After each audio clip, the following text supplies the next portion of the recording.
হিম করে চমকে দিয়েছিলেন উদ্যোক্তারা। এবারেও বিরাট চমক থাকছে বরানগরের নপাড়া দাদাভাই সংঘের দুর্গাপুজোয়। আজ সকালে পুরোহিতের মন্ত্রোচ্চারণ ও ঢাকের বাদ্যের মধ্য দিয়ে সুসম্পন্ন হলো বরানগরের নপাড়া দাদাভাই সংঘের খুঁটি পুজো। এদিনের অনুষ্ঠানকে ঘিরে বসেছিল রীতিমতো চাঁদের হাট।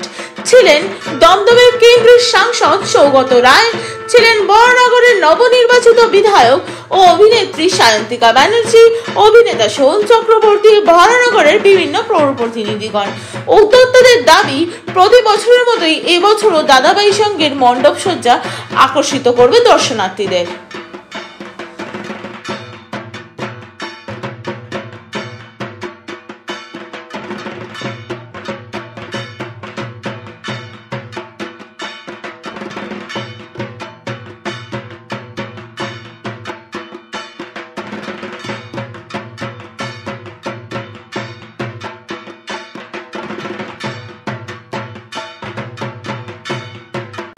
আমি তো নপাড়া হার দাদাভাই সঙ্গের খুঁটি পুজোর প্রতিবারই আসি।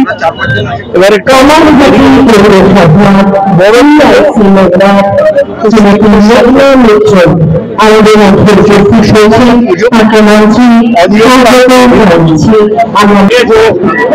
খুঁটি পুজো হবো সেখানে আমরা প্রত্যেকে সমবেত হয়েছি। সুতরাং পুজো উঠে গেছে, সেই উৎসবে আমরা প্রত্যেকে প্রতি বছর অপেক্ষা করে থাকি কবে মা আসবে। তো আজকের দিনে সেই প্রার্থনা আছে মা আবার আসছেন, আমাদেরকে শান্তি দিক, বুদ্ধি দিক, প্রত্যেককে সবাই সুস্থ থাকি, সবাই আনন্দে থাকি এবং একত্রিত হয়ে থাকি। এটাই মূল মন্ত্র, মূল প্রার্থনা মায়ের কাছে। সবাই মিলে সুস্থ থাকবে, সবাই মিলে ভালো থাকবো, আনন্দ দিন কাটাবে এবং একার জন্য ভাবতে হবে না, সবাইকে মিলে ভাবতে হবে। সবাই ভালো থাকবে, তবে এটা সবার সুস্থ হবে এবং ভালো হবে। দুর্গাপুজো বাঙালিদের সেরা উৎসব এবং আমরা ছোটবেলা থেকে যতদিন বাঁচবো ততদিন দুর্গাপুজো কবে আসবে এই অপেক্ষায় ঠিকঠাক কাগের মতো থাকবো।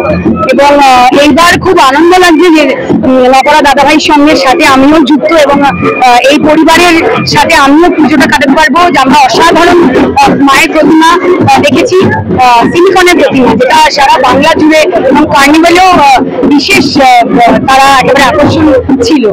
তো দারুণ লাগছে, মজা লাগছে এবং সবাই আনন্দ থাকুন, ভালো থাকুন, দুর্গাপুজোয় আনন্দ করুন, নপাড়া দাদাভাইয়ের সঙ্গে প্রতিমা দেখুন এবং সকলে ভালো থাকবেন, সুস্থ থাকবেন।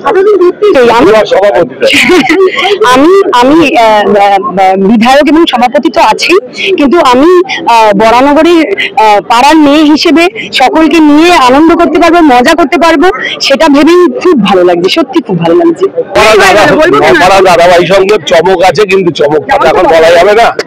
আমরা সর্বসাধারণ যারা আনন্দ পায়, পবিত্রতার মধ্যে দিয়ে পুজো উৎসবকে অতিবাহিত করুক, মা সকলের মঙ্গল করুক, সুন্দর করুক।